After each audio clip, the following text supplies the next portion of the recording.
Hey, what's going on, guys? Clan Brandalorian. I'm the Brandalorian.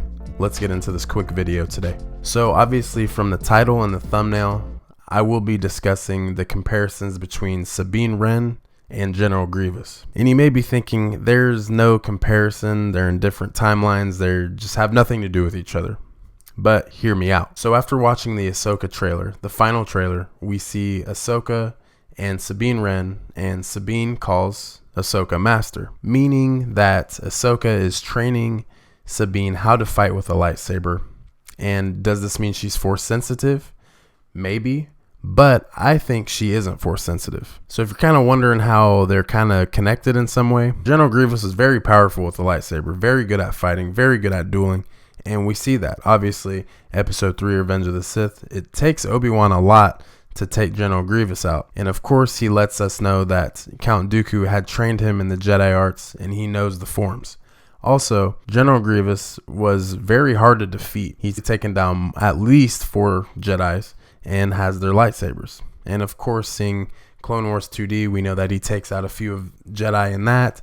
We do know in some of the books, some of the comics, that he has actually taken down a lot of Jedi, pretty much anyone that gets in his way.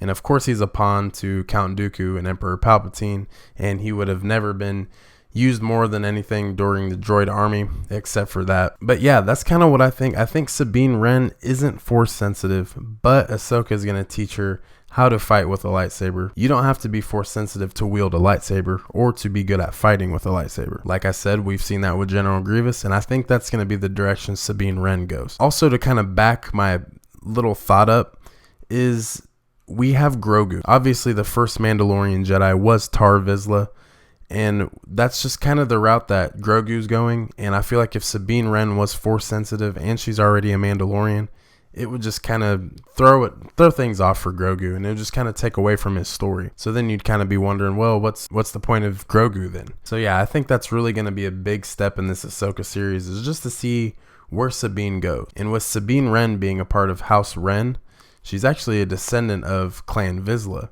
So meaning maybe she could be force sensitive in a way, but then again, that doesn't mean anything. Mandalorian, they definitely follow the creed, as we know.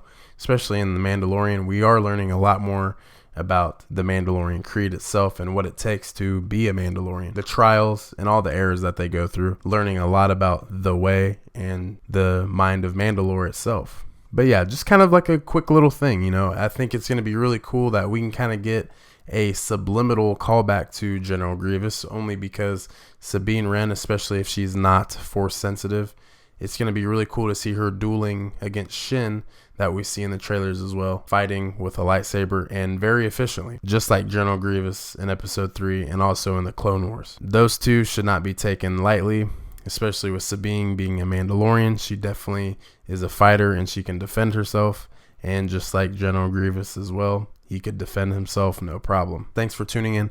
Go ahead and drop a couple comments if you've made it this far. Let me know what you think is going to happen with Sabine. Is she force sensitive? Is she not force sensitive?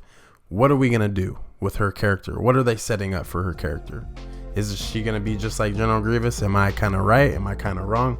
Let me know. Thank you again. We'll see you in the next one. May the Force be with you. I'm out.